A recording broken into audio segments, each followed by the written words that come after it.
Wananchi wa mkoa wa Kaskazini Unguja kwa kushirikiana na viongozi wa mkoa huo wamesoma dua maalum ya kuombea Rais Dr. Samia Suluhu Hassan pamoja na Rais wa Zanzibar Mheshimiwa Dr. Hussein Ali Mwinyi. Na katika michezo, klabu ya soka ya Yanga imefuzu kucheza mechi ya fainali ya kombe la NMB Mapinduzi baada ya kuifunga Singida Black Stars kwenye mchezo wa nusu fainali uliofanyika jana usiku kwenye uwanja wa New Aman Complex Zanzibar.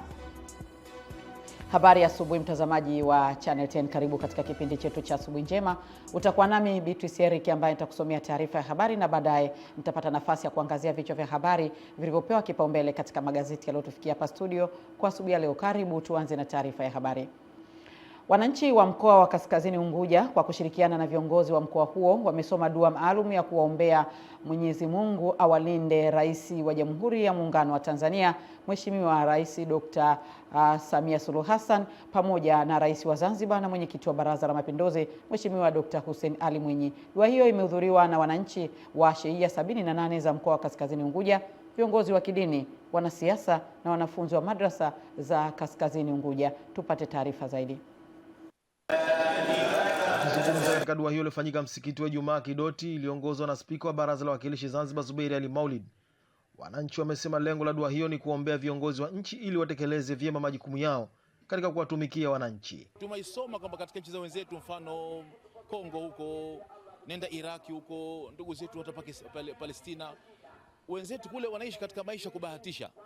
Sisi tulijaribiwa siku mbili tu kwa tatu, tarehe 29 baada kwenye uchaguzi au baada ya uchaguzi, kwenye ndani harakati za uchaguzi, tuliona katika utii tunauonyesha kwa viongozi wetu, basi tunaonyesha utii huo kwa kuomba dua kupitia kwa Mwenyezi Mungu kwamba huu uongozi aliotuwekea yeye, basi tunaomba uendelee kubaki katika hali ya amani na utulivu, uendelee kubaki ukiwa unatekeleza majukumu yake katika njia ya haki kama ilivyo hivi sasa. Na ndio maana tukasema tunaomba mabalaa yasitokee, tunaomba nchi baki katika hali ya utulivu ili wananchi sasa waendelee na shughuli zao za kiuchumi na za kijamii bila ya bugdha ya aina yote. Mwenyekiti wa CCM kwa Kaskazini Unguja Idi Ali Ame amesema Chama cha Mapinduzi kimeandaa dua hiyo ikiwa ni kuunga mkono mafanikio yaliyopatikana nchini. Amani hii si kwa Samia na Hussein, kwa faida yao na familia zao na nchi kwa jumla. Kwa hivyo sisi tunawasihi sana vijana wa Tanzania wote na wa mkoa wangu wa Kaskazini, tuepuke vishawishi vyote vinaashiria kutaka kutuvuruge amani ya nchi yetu. Hakuna kitu kizuri duniani kinoshinda amani. Mchango wake hasa ni kumuomba Mwenyezi Mungu atujalie nchi yetu iendelee kuwa na amani, kuwa na utulivu, ili serikali ya awamu hii ya 6 kipindi cha pili na serikali ya awamu ya 8 kipindi cha pili ziendeleze kutekeleza miradi yake ipasavyo ya kuwaletea maendeleo wananchi kwa ujumla. Akizungumza kwa niaba ya Rais wa Jamhuri ya Muungano wa Tanzania Dr. Samia Suluhu Hassan, mshauri wa Rais mambo ya siasa Haji Omar Heri amesisitiza wananchi kuendelea na utaratibu wa kuombea dua huo kila wakati. Naomba nilete shukurani zake kwenu, sio zangu, zake kwenu Waislamu nyote mlohudhuria hapa kwa ajili ya kisomo hiki kilichofanyika pamoja na dua mbalimbali. Mashehe zangu hapa walikuwa wakinipandisha mori, lakini nimefurahi kusikia kwamba kila baada ya miezi mitatu tutasoma dua kabisa. Nikiripoti kutoka hapa Kidoti, msikiti wa Jitimai, Juma Kasim, Channel 10. Kutokana na eneo la Iovi kuporomoka mawe mara 3 katika msimu huu wa mvua ulipoanza na kusababisha ajali kutokea, mkuu wa mkoa wa Morogoro Adam Malima amemwagiza meneja wa TANROADS mkoa wa Morogoro kuweka alama za ziada katika eneo hilo ili kuepuka ajali kutokana na maporomoko ya mawe na maji wakati wa mvua zinaponyesha. Taarifa zaidi na Jimmy Mengele. Maagizo hayo yameyatoa alipotembelea eneo hilo lilopo tarafa ya Mikumi wilaya ya Kilosa mkoani Morogoro, na kusisitiza kuwa kuwekwa kwa alama za barabarani ni pamoja na madereva kuchukua tahadhari ili kuepuka ajali. Nimemwagiza meneja wa TANROADS aweke alama za ziada kwenye eneo hili, kwamba utakapokuja hapa weka tahadhari ya kuepukana na ajali. Na tutaweka utaratibu mwingine kule chini, magari ya abiria na huko chini. Dereva anaambiwa kabisa, bwana wewe huko unakwenda umeiona hii hali ya hewa, namuomba RPC Tukiona hali ya hewa imebadilika huko chini Mikumi na huko Ruaha, tutaweka watu. Anapokuja dereva wa basi, hapa tumeshawaona hivi sasa tu, akija anachochea. Sasa imagine amekuja amechochea, kuna jiwe hapa size ya gari lenyewe, ataenda kuwabwaga watu huko chini mtoni. Kwa hiyo tunawapa tahadhari bwana, kuna sehemu inaitwa Yovu, utaona imewekwa alama kubwa. Ukiipuuzia hiyo alama na ukisababisha ajali, wewe na kampuni yako.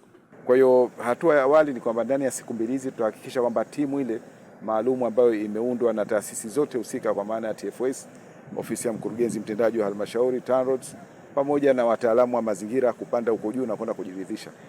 Kwa upande wake, kaimu meneja wa TANROADS Mhandisi Patrick Lambika ameeleza mikakati aliyonayo katika kukabiliana na changamoto hiyo katika eneo hilo ambalo ni barabara kuu ya Morogoro Iringa.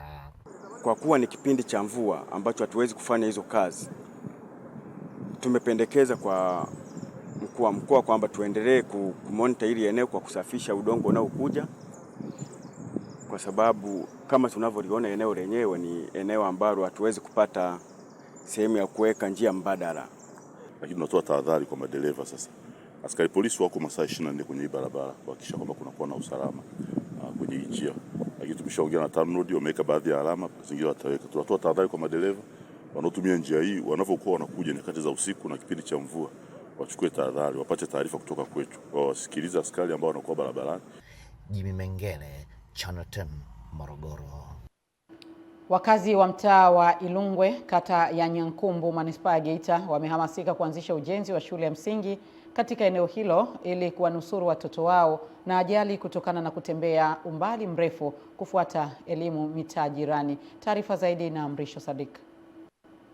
Wakizungumza kwa hamasa kubwa, baadhi ya wakazi wa mtaa huo waliojitokeza kwa wingi kusafisha eneo ambapo shule hiyo itajengwa, wamesema hatua hiyo itakwenda kuondoa safari isiyo na uhakika wa usalama iliyojaa hatari za ajali na uchovu kwa watoto wao. Watoto wetu wanahangaika sana kulikata lile barabara kuingia shule ya msingi Lukalanga. Mimi ninachoomba waweze kutusaidia viongozi, akiwemo na kiongozi ambaye rais wetu wa Jamhuri ya Muungano wa Tanzania. Maana tunapenda sana watoto wetu wasome, lakini kulingana na kwamba mazingira ya shule yako mbali, watoto wetu wanapoelekea mashuleni, wale wadogo wanapata changamoto sana. Maana tunapenda sana watoto wetu wasome, lakini kulingana na kwamba mazingira ya shule yako mbali, watoto wetu wanapoelekea mashuleni, wale wadogo wanapata changamoto sana. Mwenyekiti wa serikali ya mtaa huo Daudi Mwanzalima na afisa mtendaji wa kata ya Nyankumbu Alfred Lameki wamesema kukamilika kwa ujenzi wa shule hiyo kutatoa fursa kwa watoto wengi kupata elimu bora karibu na makazi yao. Kwa kuwa sisi wananchi wameshajitoa, wameshaanza kufanya kazi, na sisi lengo letu kama serikali ya mtaa, tunataka hii kazi tuifanye kwa muda mfupi. Mtaa unapakana na barabara kuu iendayo Nyang'wale, barabara ambayo ina magari mengi sana. Kwa hiyo kwa wale watoto wa miaka 4, 5 mpaka 6 wanashindwa kupata haki yao ya msingi ya kwenda shule. Diwani wa kata ya Nyankumbu Paskari Kimisha Sukambi, ambaye ameongoza zoezi hilo, amesema atahakikisha anasukuma ajenda hiyo ya ujenzi wa shule ikamilike haraka ili kuwanusuru watoto. Shule hii inaenda kuwepo mahali hapa, wananchi wa Ilungwe wataenda kupata shule yao, tena shule nzuri ya kisasa. Mimi kama diwani naenda kulisimamia. Kutoka hapa mtaa wa Ilungwe, manispaa ya Geita, mimi ni Mrisho Sadik. Wananchi wa kijiji cha Lutukira, halmashauri ya wilaya ya Madaba mkoani Ruvuma, wameiomba serikali kutatua mgogoro wa kurekebisha mipaka ya ardhi baina yao na mwekezaji ambaye anadaiwa kuvamia eneo lao zaidi ya ekari 3200 walilokuwa wakilitumia kwa shughuli za kiuchumi. Taarifa ya Epimakus ya Polinari inafafanua zaidi. Wamesema shamba hilo la mwekezaji lenye ukubwa wa ekari 50,000 limevuka mpaka kwa zaidi ya ekari 3200 ambazo alikuwa akizitumia kwa shughuli za kijamii na kiuchumi, jambo ambalo linazua taharuki na kuiomba serikali kuingilia kati kurekebisha mipaka hiyo. Sisi tupo wengi, ipo moja. Ardhi haikui. Wanadamu wanaongezeka. Hawa watakwenda kulima wapi vizazi vya baadaye? Kwa mara ya kwanza tumeenda kwa kiki hiyo mipaka, tukaanza kushangaa, tukaona mipaka mle ambao wananchi wamesema tuhamishe twende mbele, ndimo inaenda kuonyesha iko mle. sisi huyu Jenga tupo tayari kuweza kumwacha lile eneo aendelee kulifanyia kazi, ili mbadi ifanywe marekebisho tu yale pale. Hizi sehemu za huduma za kijamii hapa hivi waziache, ili jamii iendelee kufanya shughuli zake. Mwenyekiti mstaafu wa kijiji cha Rutukira Kristiani Mapunda, ambaye alisimamia mchakato wa uhakiki wa mpaka huo, ameeleza chanzo cha malalamiko hayo, huku katibu tawala wa halmashauri ya wilaya ya Madaba Mtera Mwampamba akizungumza kwa niaba ya mkuu wa wilaya ya Madaba. Amesema serikali imesikia kilio cha wakazi hao, watafanyia kazi kwa mujibu wa sheria. Kipindi hicho na tukaitisha mikutano ya alipoomba tukaitisha mikutano ya wananchi wakafanya mikutano yao kwa muda mrefu sana, baadaye wakaridhia kumpa huyo eneo hilo, lakini walimpa wakati walimpa masharti ya kumwambia kwamba kuna eneo ambalo umeingia zaidi wakati unapima, kwa sababu alianza kupitisha watu wa ardhi kupima lile eneo kujua ukubwa wake upo vipi. Hati sio msaafu, hati itengenezwa na serikali hii. Kwa hiyo serikali hii inaweza kabisa kurekebisha mipaka na kurekebisha hizo hati. Nikiripoti kutoka Ruvuma, Epimax Apolinari, Channel 10. Wananchi katika halmashauri ya mji mdogo wa Ilula wilayani Kilolo wamesema uamuzi wa serikali wa kujenga kituo cha afya Ilula umeleta manufaa makubwa kwa ustawi wa maisha yao, ambapo imeelezwa kuwa kwa wiki zaidi ya kina mama wajawazito 45 hujifungua salama katika kituo hicho, hatua inayochangia kwa kiasi kikubwa kupunguza vifo vya mama na mtoto, huku zaidi ya wagonjwa wa nje 30 kupata huduma za matibabu kila siku. Clement Sanga anaarifu zaidi. Wananchi hao wamesema kabla ya kuwapo kwa kituo hicho walilazimika kusafiri umbali mrefu kufuata huduma za afya, jambo lililosababisha changamoto kadhaa za kiafya na gharama kubwa. Lakini kwa sasa hali imeboreshwa na huduma inapatikana kwa wakati na kwa urahisi zaidi. Kituo ambacho kinasaidia sana hasa kina mama wajawazito. Kwa wiki wanajifungua wanawake zaidi ya 40. Lakini pia wote wanakuwa salama. Naye mwenyekiti wa kitongoji cha Masukanz Adamu Kitime amesema idadi ya wananchi wanaotibiwa katika kituo hicho ni kubwa na inaridhisha, huku mkuu wa mkoa wa Iringa Heri James akisema serikali ya awamu ya 6 itaendelea kuajiri watumishi wa kada ya afya kwa kadri uwezo unavyojitokeza. Wananchi siku zote walikuwa natuuliza kwenye mikutano ni lini watapata kituo cha afya, na kilivyofunguliwa huduma zinazotolewa hapa, mimi kama mwenyekiti wa kitongoji ni kwamba watu ninao na wengine siwafahamu, mimi nimepigiwa simu mpaka toka Mwanza huko Shinyanga nini kwamba kulikuwa kuna wagonjwa wao walikuwa wanahudumiwa. Lakini tuwahakikishie kwamba serikali itaendelea kwa kadri muda unavyoruhusu wa ajira, tutaendelea kuchukua kwa awamu mpaka pale ambapo kila kijana ambaye anaitumikia nchi yake sasa anakuwa sehemu ya utumishi wa umma. Clement Sanga, Channel 10, Iringa. Serikali imeiagiza kampuni ya Sino Hydro Corporation Limited ikishirikiana na MS Highland Building Company Limited inayotekeleza mradi wa ujenzi wa matenki 5 ya usambazaji maji kuhakikisha yanakamilika kwa wakati. Henry Kavirondo anaarifu zaidi.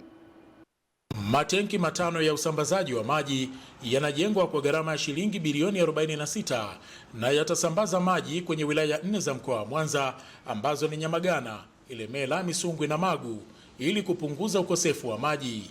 Naibu Waziri wa Maji Mhandisi Kundo Mathew amesema lengo la serikali ya awamu ya 6 ni kuhakikisha wananchi wanapata huduma ya maji safi na salama na kuwaeleza wakandarasi wanaotekeleza mradi wa maji kufanya kazi hiyo kwa wakati. Mheshimiwa Daktari Samia Suluhu Hassan, maono yake ni kuhakikisha kwamba sera hii inatekelezwa kwa vitendo.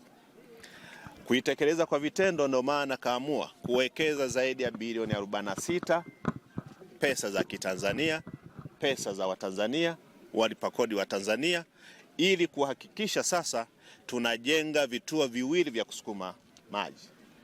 Kituo kimoja kinajengwa pale Butimba, kituo kingine tumefika pale Sahwa. Pale ni vituo ambavyo vitatumika katika kusukuma kupampu maji kwenda kwa wateja. Amesema mkoa wa Mwanza kwa sasa uzalishaji wa maji ni lita milioni 138 wakati mahitaji ya mkoa huo ni lita milioni 180, hatua ambayo ni wakati sasa mkandarasi huyo kukamilisha mradi huo wa usambazaji wa maji jijini humo. Maji yawafikia yakiwa safi, yakiwa salama lakini yakiwa yanatosha kwa matumizi ambayo yamekusudiwa. Kwa hiyo tunaweza tukaona kwamba mradi huu unaenda vizuri. Natambua kuna eneo kama hili ambalo bado liko kwenye 13% na kuna eneo jingine ambalo tulienda kule la Fumagira liko kwenye 9% ya utekelezaji. Kwa upande wake, mkurugenzi mtendaji wa mamlaka maji safi na usafi wa mazingira jijini Mwanza MWAUWASA Neli Msuya amesema kukamilika kwa mradi kutapunguza uhaba wa maji jijini Mwanza na maeneo ya jirani ya mkoa huo. Mradi huu unakwenda kuonyesha mafanikio zaidi ya mtambo wa Butimba ambao hivi karibuni ulizinduliwa na Mheshimiwa Rais. Kwa maana hiyo sasa, kama mlivyoona na katika ziara hii ya leo, matenki haya yamewekwa katika maeneo ya vilele kabisa ya vilima virefu vinavyozunguka jiji la Mwanza. Maana yake ni kwamba huduma ya usambazaji itakuwa ni nafuu zaidi. Mradi huo ulianza kutekelezwa Disemba 24 mwaka 2024 na unatarajiwa kukamilika Disemba 24 mwaka 2026, na kwamba hadi sasa umefikia 40% ya ujenzi wa matenki 5 ya maji. Henry Kavirondo, Channel 10, Mwanza. Asante Henry Kavirondo kwa taarifa hiyo. Siku tatu mara baada ya kutokea kwa tukio la mifugo aina ya ng'ombe, kondoo na mbuzi kukutwa imekufa katika mazingira ya kutatanisha jijini Dodoma, serikali imethibitisha kuwa mifugo hiyo imepewa sumu. Taarifa zaidi na mwandishi wetu kutoka Dodoma. Kauli ya serikali inakuja kufuatia kutokea kwa tukio la mifugo takribani 10 kufa katika mtaa wa Muungano, kata ya Nkuhungu, mkoani Dodoma kwa familia ya Sadifu Ponda Mali. Mkuu wa divisheni ya kilimo mjini Bwana Gratian Mwesiga amesema sumu hiyo huenda ilichanganywa na pumba, majani au chakula chochote ambacho mifugo hupendelea kula. Yeye alipokota majani malisho na mwenzake jirani yake kwenda kupata malisho, wote walikata mahali pamoja. Lakini yeye ni ng'ombe wake pekee waliokufa, jirani yake hawakufa. Kwa hiyo wakafanya hiyo postmortem. Na walipofanya postmortem ikawabainika kwamba ni sumu. Na sumu unaweza ukaijuaje? Labda unaweza ukatazama ini, unatazama figo, unatazama na utumbo. Kwenye utumbo huwa kuna vidoti vya damu nyingi. Kwa hiyo walivibaini, tunaita petechial hemorrhages. Na kwenye maini basi linaonekana kama limeiva, kama limepikwa na figo pia. Akizungumzia hatua ya serikali baada ya kubaini mifugo hiyo kuwa imepewa sumu, mkuu huyo wa divisheni ya kilimo Bwana Gratian Mwesiga anaeleza. Tuliomba jinsi ya kuhifadhi hiyo mizoga. Nilimpigia simu meneja wa Tanzania Meat Company ambaye ni machinjio kuu ya Wizara ya Mifugo. Kwa hiyo ikasombwa mizoga yote na gari la taka la halmashauri ya jiji. Kwa hiyo tukatumbukiza kwenye shimo hilo tunaitwa decomposition pit. Kwenye decomposition pit basi watafunika pale, hakuna hewa inaingia, itakuwa decomposed kiasi cha kwamba itabaki mifupa, na mifupa baadaye nayo itakuwa decomposed. Kwa hiyo tulihakikisha kwamba hiyo mizoga haitaguswa na mtu yote, dispose kwa jinsi hiyo. Tukio hilo lilitokea Januari 6 mwaka 2026 katika mtaa wa Muungano, kata ya Nkuhungu, mkoani Dodoma kwa familia ya Sadifu Ponda Mali ambaye mifugo hiyo ilikuwa ndio tegemeo lake katika kuendesha maisha. Kutoka Dodoma, Roda Simba, Channel 10. Asante Roda Simba kwa taarifa hiyo, na sasa tuangazie habari za michezo na burudani. Klabu ya soka ya Yanga imeungana na Azam FC katika hatua ya fainali katika michuano ya Kombe la Mapinduzi 2026 baada ya kuifunga Singida Black Stars bao 1-0 katika uwanja wa New Amani Complex visiwani Zanzibar. Bao pekee la mchezo huo lilifungwa katika dakika ya 54 kupitia kwa kiungo mshambuliaji wa Yanga Maxi Nzengeli ambaye aliunganisha pasi safi kutoka kwa Pacome Zouzoua na kuihakikishia Yanga ushindi. Mchezaji wa Yanga Damaro Kamara na wa Singida Black Stars Morris Chuku walionyeshwa kadi nyekundu katika dakika za mwisho za mchezo huo. Mchezo wa fainali utapigwa kati ya Azam na Yanga katika uwanja wa Gombani visiwani Pemba siku ya tarehe 13. Tupate kuwasikia makocha pamoja na wachezaji waliopata fursa ya kutoa neno kwa wanahabari baada ya dakika 90 kukamilika. In the beginning, the Singida starts well with possession. We also well in and try to consider, because we are also working on that with our block defensive. Sometimes perhaps we can do better the switch for press, but anyway, we are improving step by step. But with the time, I think we managed the match. Mapinduzi Cup tournament inachezeka kwa mini transitional break, which is very good for the teams. Nzuri sana kwa timu zetu, because if you look at the semi-finals, all the teams that Champions League na CAF Club champions. So ingekuwa very difficult for us only to play friendly matches. Ukiangalia kama today's match is a contest properly for both of us to rectify ourselves before tuende kwa the international competition. Wana mchango mkubwa sana, kwa sababu bila wao siwezi kuwa mchezaji bora mechi. Sijafunga mwenyewe, yani ukiona hata assist imekuwa kazi nzuri sana ya Pacome Zouzoua, ndo nikaweza kufunga goli ya leo. Kwa wenzangu nawashukuru sana, na tunaendelea kupambana kwa ajili ya timu. Nashukuru, Singida ni timu yangu mpya, kwa hiyo naamini maelekezo ya mpira ni yale tu. Kwa hiyo nasikiliza kile ambacho mwalimu ananipa, kwa hiyo naendeleza vile nilivyo. Performance yangu naendesha vile. Naam, tumetimisha taarifa yetu ya habari kwa asubuhi ya leo. Tupate mapumziko mafupi, kisha tutarejea kuendelea na kipindi chetu cha Asubuhi Njema. Tafadhali baki nasi. Mimi ni Beatrice Eric.